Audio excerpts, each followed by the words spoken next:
Hello everyone. Good afternoon and good evening to the Kenyan brothers and sisters and those ones in the African region, and good morning in the US. We are back here on stage.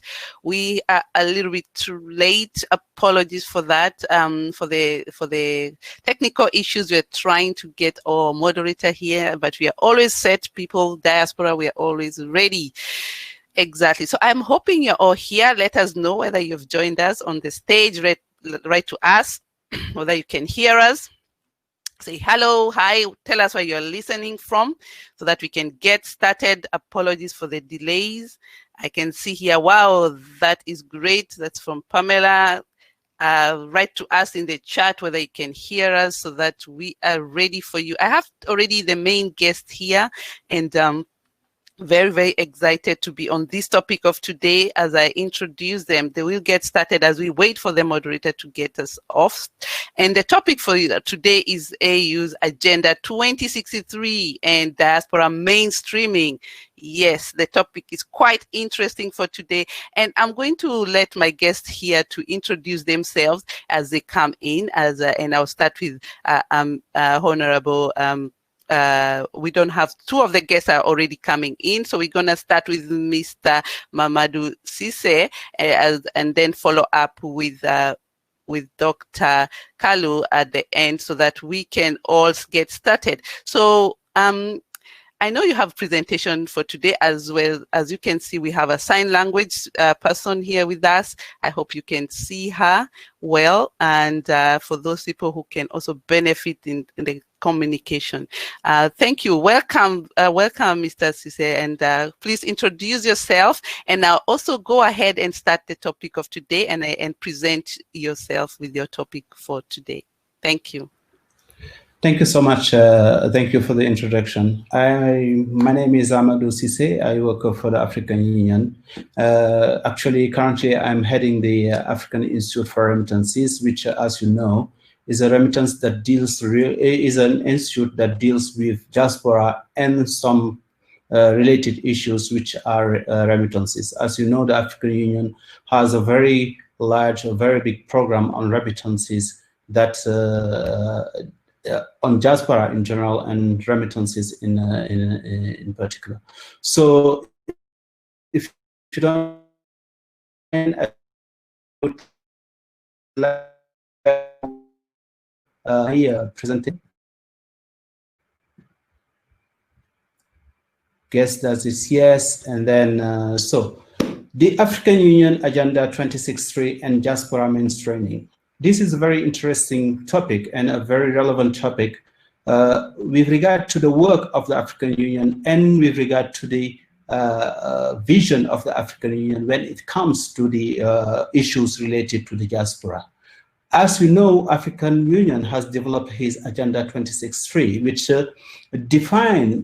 is a document that defines in the Africa that we want in 2063. It was designed some years back, and at that time, we wanted to have our own narrative for Africa's development.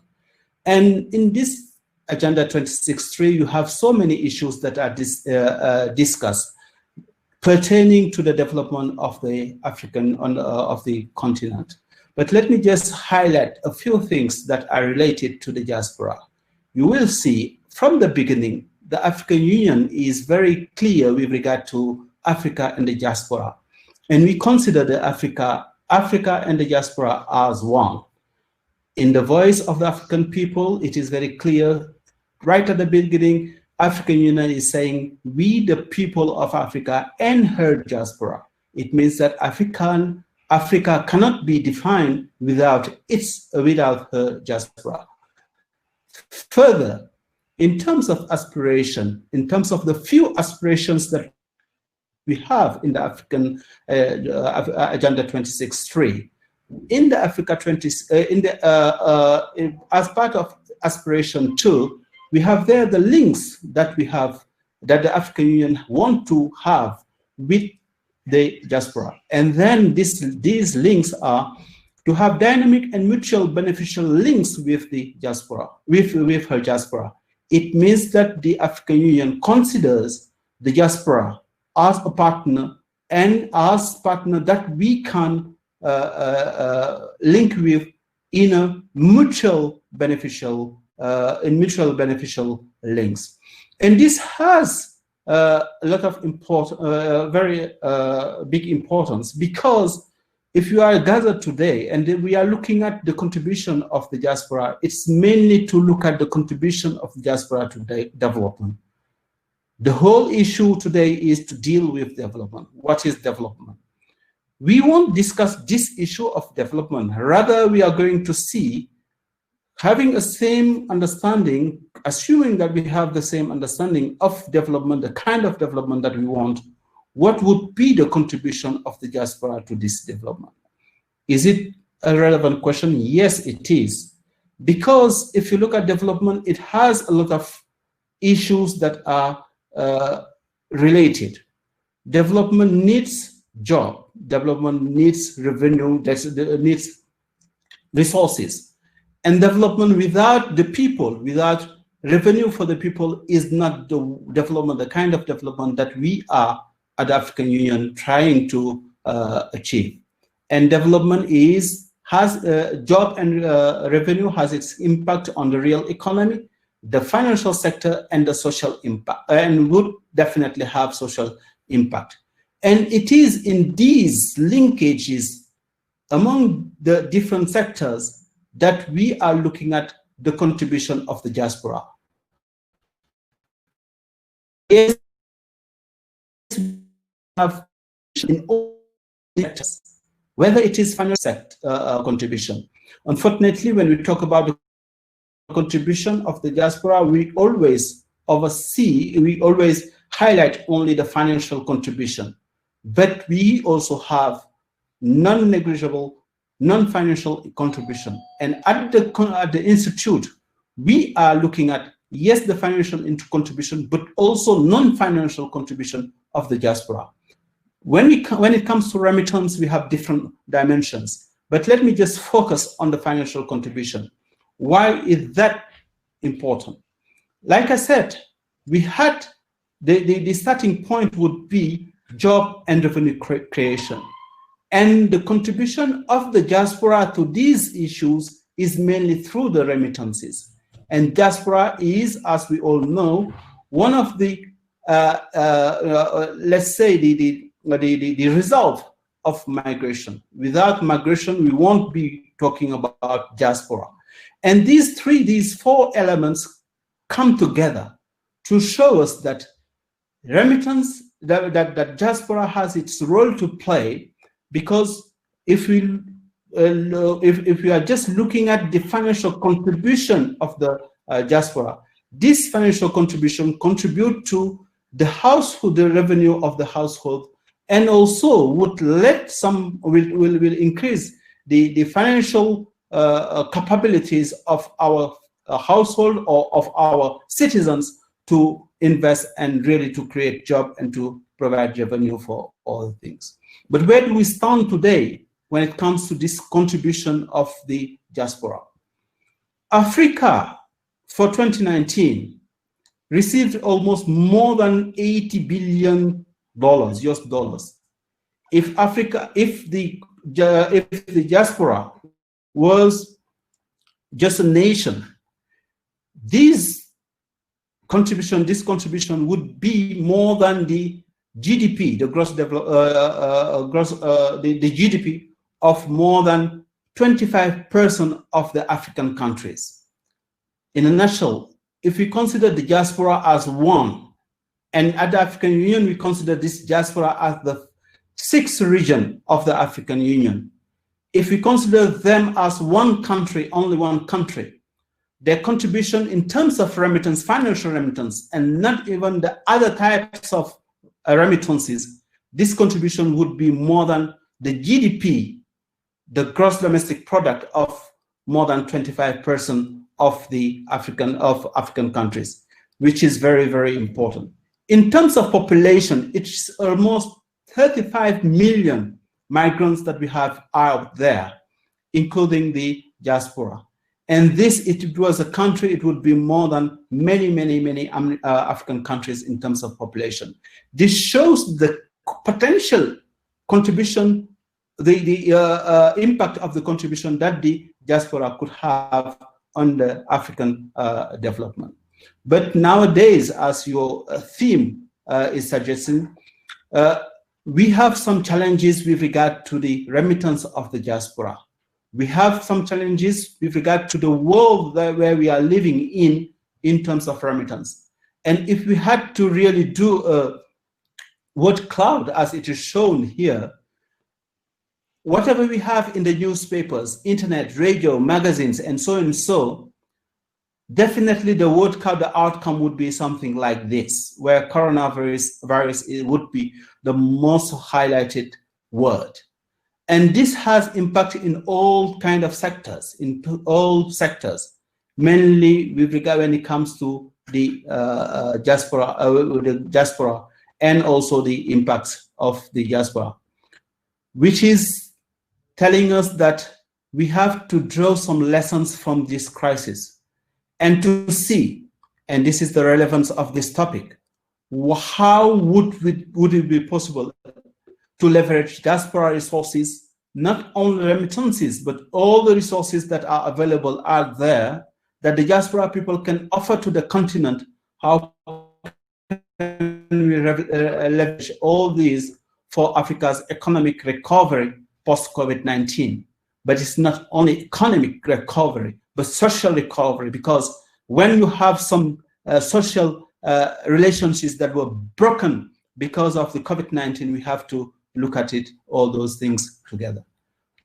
As we know, the first thing would be really to supplement the resources that African countries has. Many household people have lost, households have lost. Some have lost their jobs. Some have lost the financial support or the non-financial support that they used to have. Where do we stand today as Africa in terms of the contribution? In many countries on the continent, remittance have increases during this crisis, but in some others it has decreased. What about the case of Kenya? In the case of Kenya, we haven't noted any sharp decrease when it comes to remittances, because people used to send remittance through formal channels, though we have informal channels, and those channels were available during this crisis, while in many countries, those who used to send remittance through non-official channels, they faces a lot of challenges to be able to support their families back home. And for us at the Institute, we do believe that if you want to leverage the remittance for social and economic development, there are some issues that together we have to look into, and some issues that together we have to work on. The first issue at the continent level, it is the issue of cost. And this is part of the global agenda on remittances. As you all know, we have the SDGs, which, I would like to highlight here the SDG 10C, that has specific targets on the cost of remittances. Africa is the continent, the most expensive place to send money to, from wherever you are. Even within the continent, if you want to send money to another country, in many cases, the cost of remittance is far higher than whatever you could have in any other corridor across the world. This is an issue. If it is not addressed, it would be difficult for African countries to leverage remittances, because you won't be able to trace, you won't be able to monitor flows that are going through the informal channels. It is very difficult.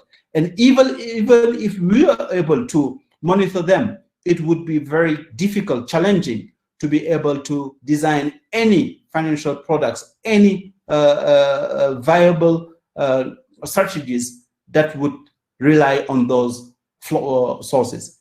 And one of the main hindrance of financial flows, of official flows, it is because the cost of remittances is too high.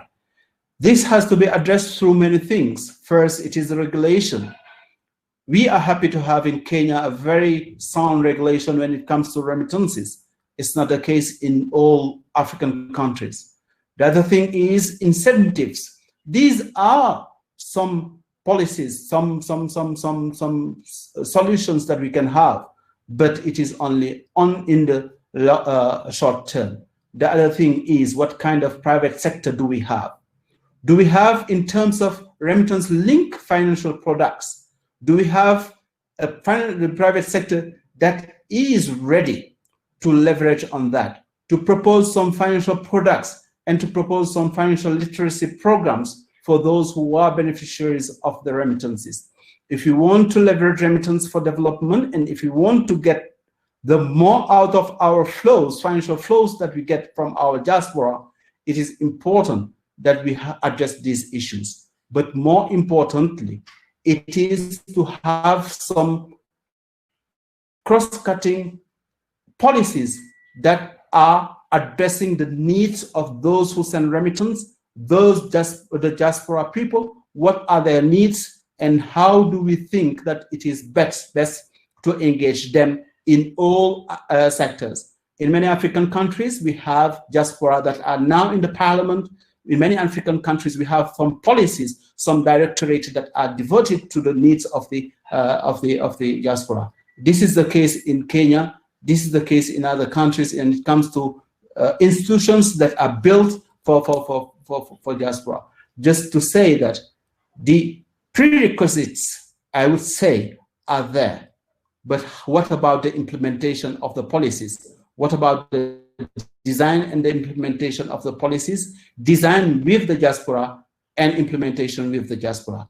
I would not want to take more of your time. Thank you so much for this opportunity to share with you some few thoughts when it comes to remittances. Thank you. Thank you very much. Thank you, Mr. Modu Sise. Thank you for the presentation. Can you hear me? Yes, I can. Thank you. Yes, very well. Thank you for coming on. Thank you. Mr. Macaulay, how are you? Dr. Kalu? I am doing great. I'm doing great. Very well. Thank you.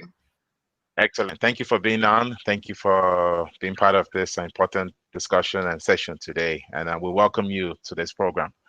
As one of the policy officers for the AU 6th region in Canada, I know, so a lot of work that you've been doing over the years and everything. So to follow up from Mr. Amadou Cisse, do you see that the remittance, the remittance in terms of money going into the continent playing a big role in the development of Africa as a whole?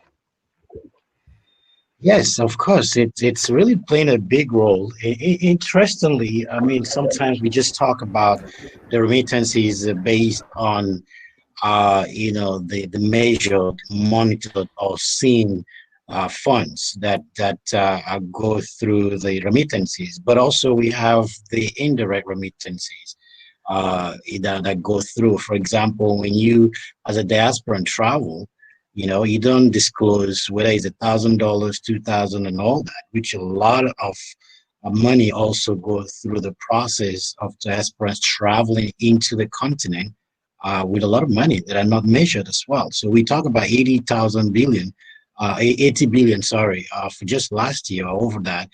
Just didn't think about how much more when you have, for example, this holiday period that a lot of people are coming into the continent because of the holidays. Most of the money they are coming in to families and friends and projects and all that are not measured. So the diaspora is really contributing a lot financially, that should be really looked into, and is a big part of what is really sustaining this continent economically. Oh, very well, very well. At one time, there used to be foreign exchange, which means you could send dollars, pounds, euros into the continent. But now that a lot of countries are converting the currency, do you see that still happening? Do you see that change happening, or the local currency is here to stay? The question is open to you, Mr. Amadou and Dr. Macaulay.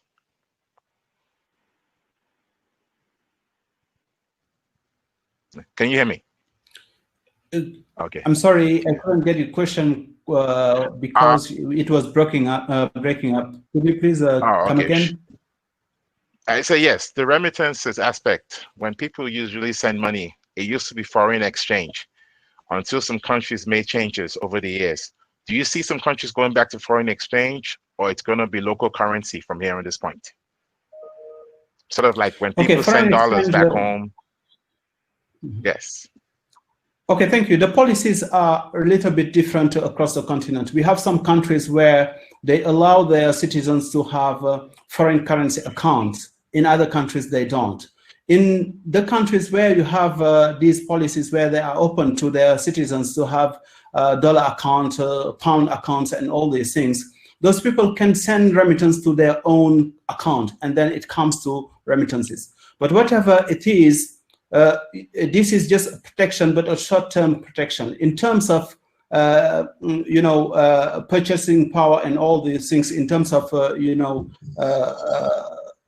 money that is used, for example, in the market or whatever, you don't use that currency. What you are, at the end of the day, you'll have to exchange this money and to have the local currency for you to be able to trade, for you to be able to transact. This happens. In other countries, it's not possible for the resident, for their citizens to have foreign currencies. In these cases, when you send remittances through the bank channels, definitely when it comes to, you will have to get the money in the local currency. And that is something that people try to avoid, because sometimes you have a very big spread between the official rate and the parallel market. And then they would prefer to come with the dollar in hard currency and then get to the market and they get higher rate so that they can get more.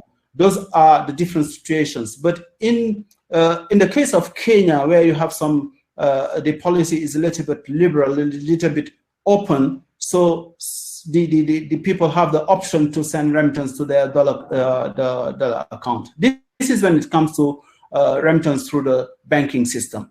But most of the remittance are not sent through the banking system. They are sent through the money transfer operators, where you have to cash in or cash out the money. You have to cash out the money once it comes.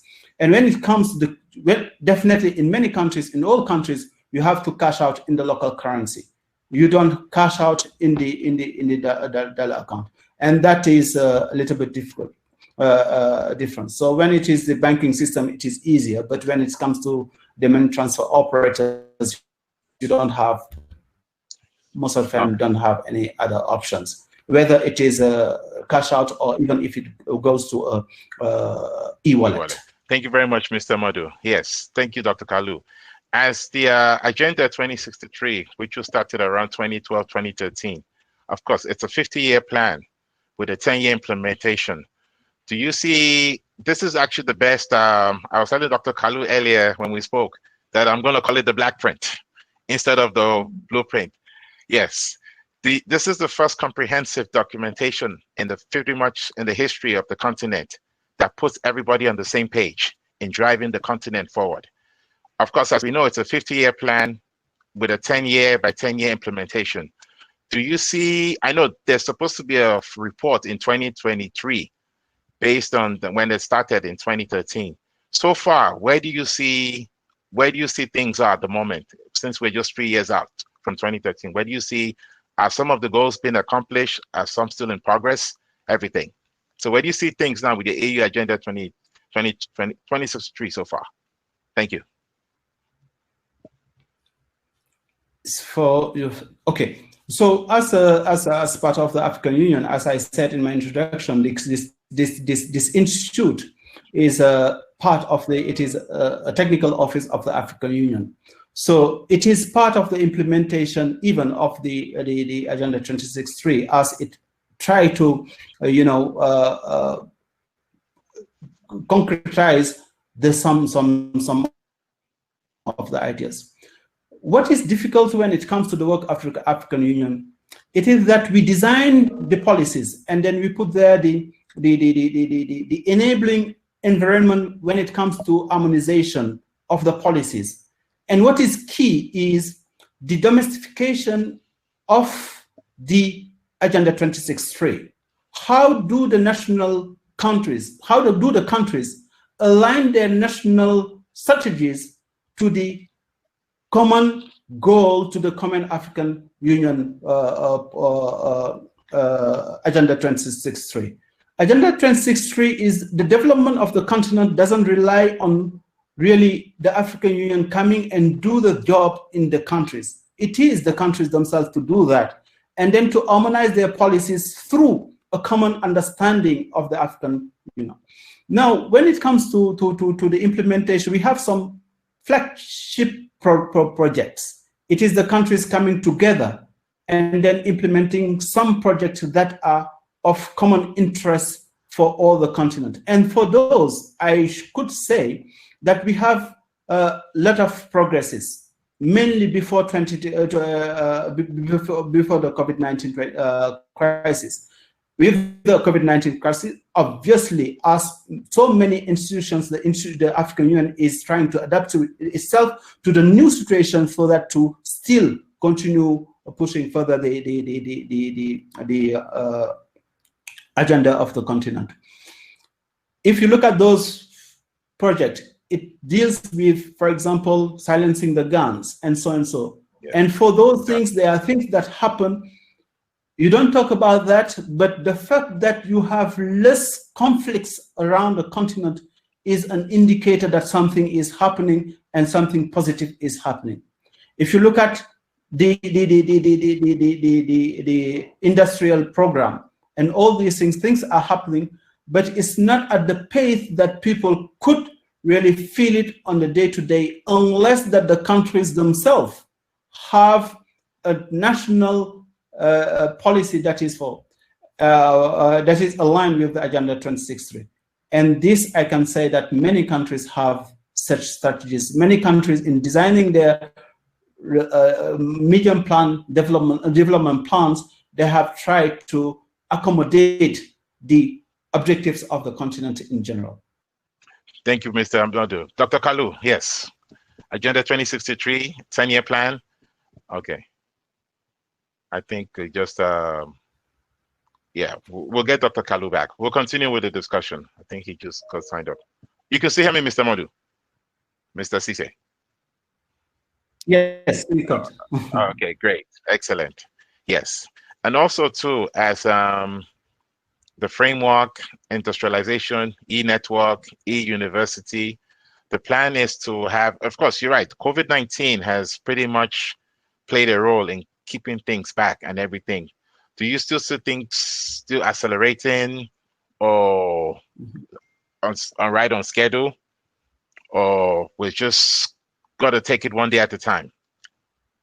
And also too, with the Agenda 63, it highlights pretty much the health side of the continent in being part of the program. So do you see pretty much any delay in terms of moving, still continue with the agenda despite the COVID-19 crisis? Obviously, it is. I think everybody knows that we are not where we are expecting to be at this time, because we are experiencing some delays, and the reasons are very clear in terms of if you want to get the development, the kind of development that we are looking for, we have to have enough resources, and lack of resources has been one of the main main issues that African Union has to deal with. The other thing is that when things are new, people take time, countries take time to learn and to adapt to that. In many, I could say that in many sectors, we have registered some progress, but definitely at the pace that we want it to be.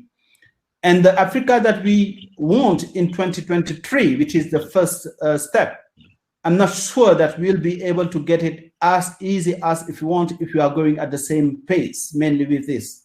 So it means that we have to be very realistic and then see that and understand that we as African Union and with our member states, we have to do more than we have been doing since, if we want to really have these these objectives, achieved at the time that they are set for. Thank you so much, Dr. Kalu. Yes.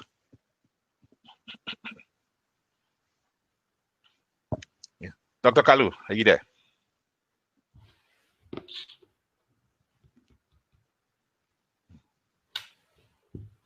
Yeah, it was just on a few seconds ago. Yeah, Dr. Kalu, are you on?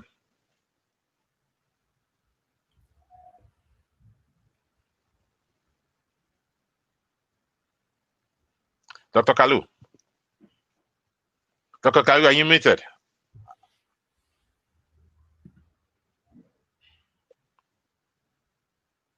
Dr. Kalu, are you muted?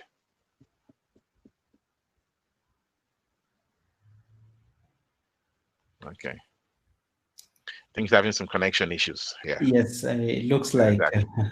Exactly. Nice. We'll just give it a few seconds so we could. Okay. He's coming back on now. Yeah.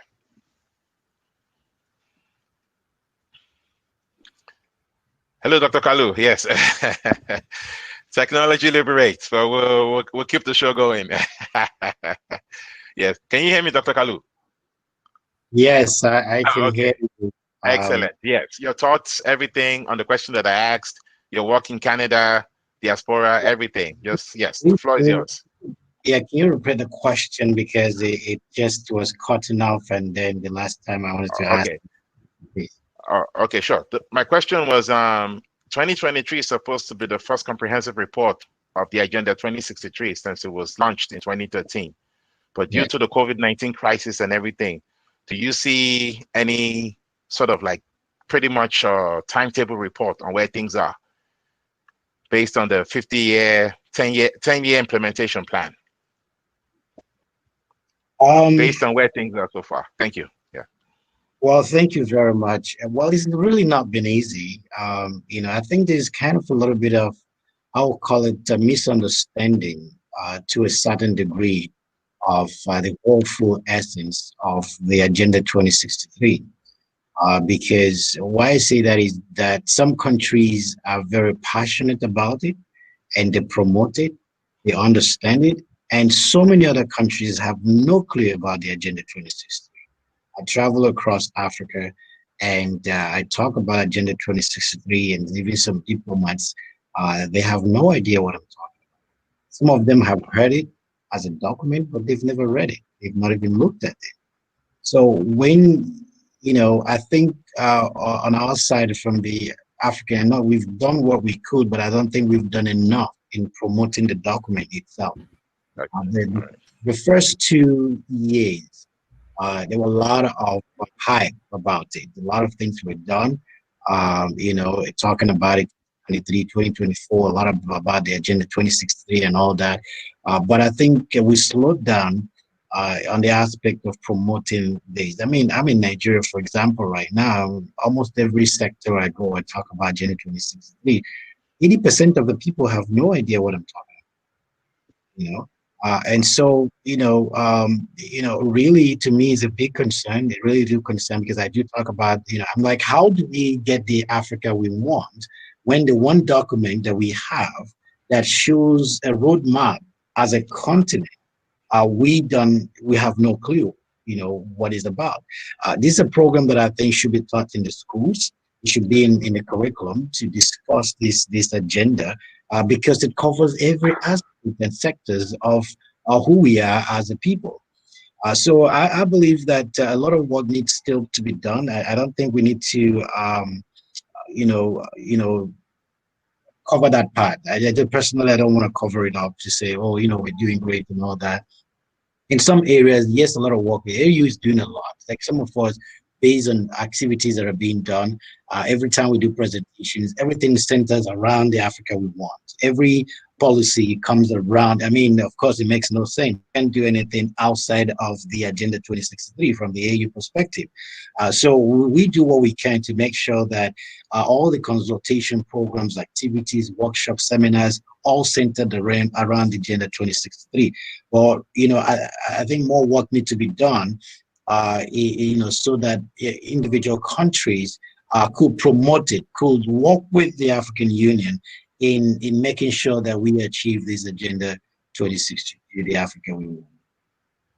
Yeah, thank you very much, Dr. Kalu. Yes, information, knowledge is power, and I think as the best black print that we've had, roadmap to actualizing the Africa we want, information, public relations, and everything needs to be added to it. So that way the continent and people of Africa can know what's going on and the development that's taking place. So time is about to wrap up. So I'm going to get the final thoughts from Mr. Amadou Cissé and you, Dr. Kalu. Yeah, your final thoughts on Mr. Cissé. Thank you very much as we wrap up. Well, thank you so much. I would like to really thank you and also the organizers for this. It's not the first time. It's not my first homecoming because I'm based in Kenya. We have been privileged to be hosted by the government in Kenya, and then we have been privileged to be working in very good conditions here, and then with the Diaspora affairs and so on. But I think this is an initiative that shows that really some countries, specific country, Kenya, they are concerned with what the diaspora could bring into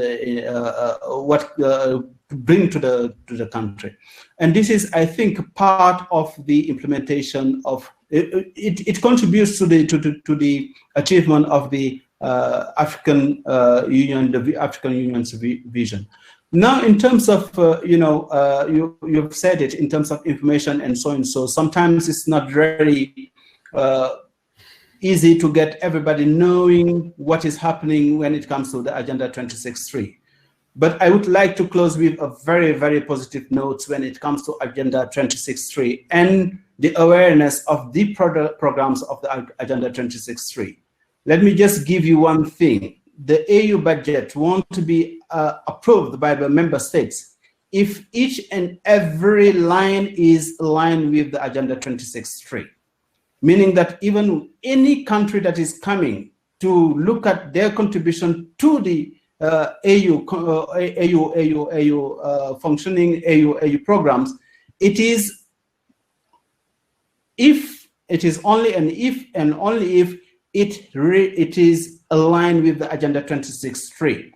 Nothing outside that could be considered as a priority for the African Union and for the African Union member states. The other thing is that even the partnerships that we have with our partners, it is mainly in terms of contribution to the achievement of the objectives of the Agenda 2063. Like I said, now, you may have the best tools, but we need something to make things happen at the national levels, which is the financing. And this is something that is very critical, and then we should not overlook that side, that if we want to be where we want to be, we have to put the resources that needs to be put for us to really achieve the objectives that we have set for ourselves. Thank you so much for having us today. Yeah, thank you, Dr. Thank you, Mr. Amadou Cissé. Dr. Kalu, your final thoughts too, as we wrap up. Thank you very much. Thank you so very much, Mr. Sober. This is really amazing. Once again, just like what Mr. Cissé said, that I was going to mention that as well, based on the fact that on that aspect, the heads of state look into that aspect, that everything we do is in line with the Agenda 2063. Nevertheless, more work needs to be done. We are not where we want to be, but we are not where we used to be. So things are getting better. And, we're very happy that the African Union Commission, like people like CC on the remittance, which he talks about and does what our Office of Citizenship and Diaspora Directorate, CIDO, there's a lot of work that's been done. Of course, I work very closely with all the other commissions. The commissions are doing quite a lot in promoting the Agenda 2063. And we really are looking forward that, the individual countries will continue that drive and promote, the agenda itself, because it's going to help all of us. So a lot of work has been done. We've achieved quite a lot.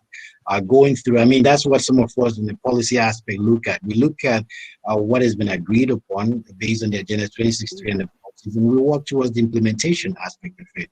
So if we can concentrate and focus on what we've already agreed, just like you said, not just the blueprint, the black print.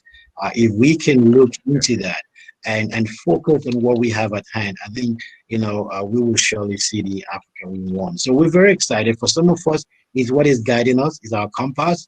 so much of what we do. We're not coming with new ideas and new, agendas and all that. Everything is focused on the Agenda 2063, and we want to see that to be the Africa we want. So once again, I thank all the organizers, and I thank the participants. I thank you as moderator and all that. It's been a wonderful time, wonderful section. We're very excited what is happening, and surely Africa is rising to be, who and what is meant to be. So I'm excited about that, and I'm happy that I have part to play, and I'm doing what I can to contribute to that. Thank you so much. Okay, I think we've lost Mr.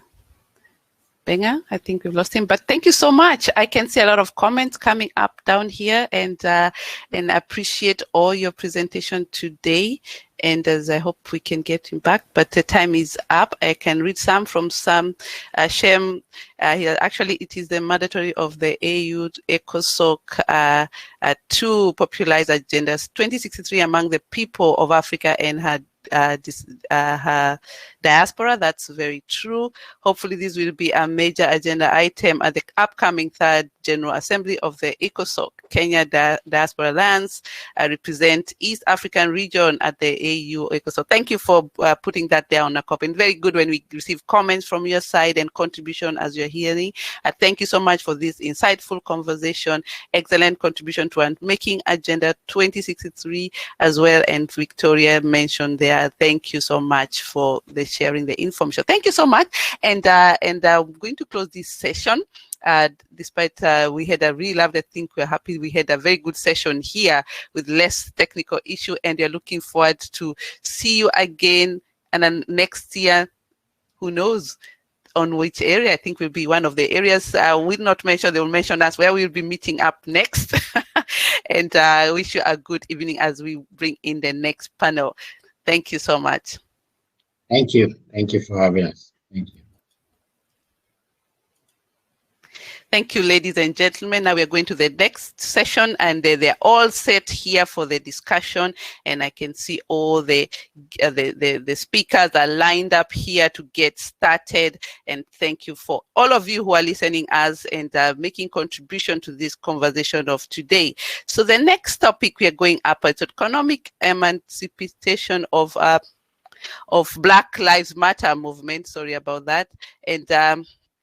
And we're looking forward to have our guests of honors who are here ready.